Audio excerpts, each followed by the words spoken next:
guddidu waxay go'aamisay sidan hoos ku qoran. kow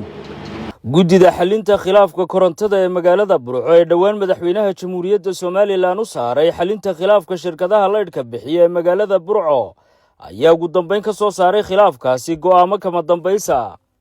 guddidan oo muddooyinkii ugu dambeeyay ku howlanaa isla markaasina kulamo kala duwan la qaadanayay dhinacyada khilaafku ka dhaxeeyo daneeyayaasha korontada Burco iyo qaybaha kala duwan ee bulshada Burco ayaa kulankoodii kama dambaysta ah ku yeeshay xarunta aqalka madaxtooyada ee Somaliland waxaanay go'aamiyeen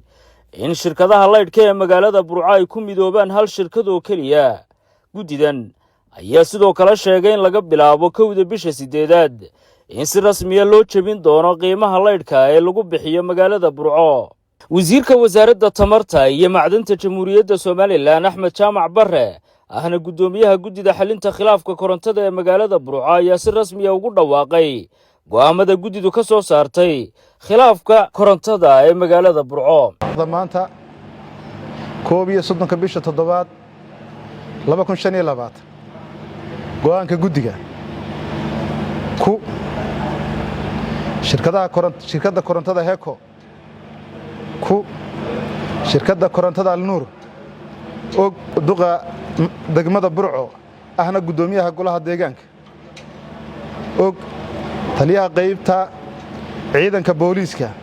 gobolka Togdheer oo gudoomiyaha gobolka Togdheer oo komishanka tamarta korontada oo taliyaha ciidanka booliiska ee qaranka oo wasiirka wasaaradda arrimaha gudaha oo wasiirka wasaaradda tamarta iyo macdanta oo madaxweynaha Jamhuuriyadda Somaliland. ujeedo go'aanka guddiga xalinta khilaafaadka shirkadaha korontada magaalada Burco waxaanu halkan ku soo jeedinaynaa go'aamadii guddigu ay gaadheen markii ay la shireen kulamo kala duwan la qaateen labada shirkadood ee magaalada Burco Heko iyo Alnuur markii ay magacaabeen guddi farsamo oo ka socda wasaaradaha kala duwan iyo komishanku oo soo sameeyay daraasad dhammaystiran. markii guddigu ay safar ku tageen xaqiiqo raadin ah magaalada Burco oo ay la kulmeen Alnuur iyo Heko ay la kulmeen maamulka magaalada oo hogaaminayo gudoomiyaha gobolku markii ay la kulmeen bulshada kala duwan ee magaalada Burco oo ay ra'yi ururin sameeyeen waxay halkan ay guddigu go'aan koodii ku soo ururiyeen qodobadan hoos ku qoran. ujeedo go'aanka guddiga xalinta khilaafka shirkadaha korontada magaalada Burco guddigu markii ay arkeen qoraalka sumadiisu tahay Jamhuuriyadda Somaliland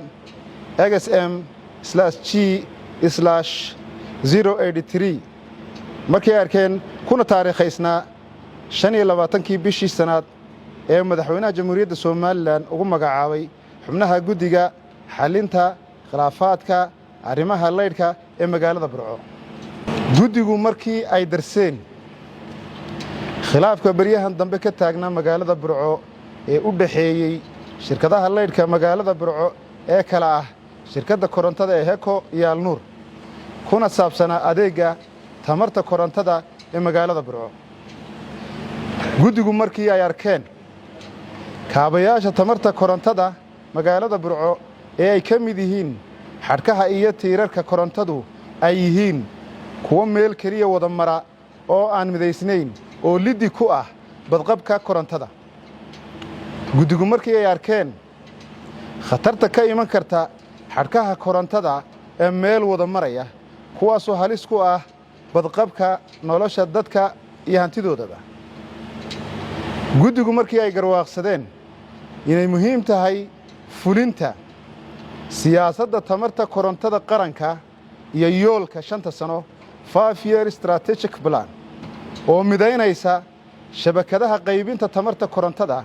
si loo xaqiijiyo koronto jaban badqabta oo la isku halayn karo. guddigu markii ay la kulmeen daneeyayaasha tamarta korontada magaalada Burco ay ka mid yihiin shirkadaha korontada heko iyo alnuur maamulka gobolka ka degmada iyo bulshada magaalada burco guddigu markii ay arkeen waraaqaha kalsoonisiinta ee labada shirkadood ee ay guddiga ku siiyeen kalsoonida guddidu waxay go'aamisay sidan hoos ku qoran 1 in adeegga tamarta korontada magaalada burco ay bixiso hal shirkad oo lagu midaysan yahay qodobka labaad in shirkadda alnuur waxay si rasmi ah uga mid noqonaysaa saamileyda shirkadda heko qodobka saddexaad qaabka ay wax isugu darsanayaan waxaa loo saarayaa guddi farsamo oo madax bannaan waxaana soo magacaabaya wasaaradda tamarta iyo macdanta oo kaashanaysa komishanka tamarta guddigu waxay hoos iman doonaan guddiga heer qaran ee madaxweynuhu magacaabay qodobka afraad laga bilaabo bisha 8aad kowdeeda 2025 qiimaha korontada burco waxa uu noqonayaa sidan hoos ku xusan oo ah in la jabiyo qiimaha la jabiyo 1 guryaha waxa laga qaadi doonaa oo qiimuhu uu noqonayaa halkii kiiloowatt waxa lagu iibin doonaa 59 senti oo dollar halkii markii hore uu ka ahaa 73 ganacsatada iyadoo loo eegi doono isticmaalkooda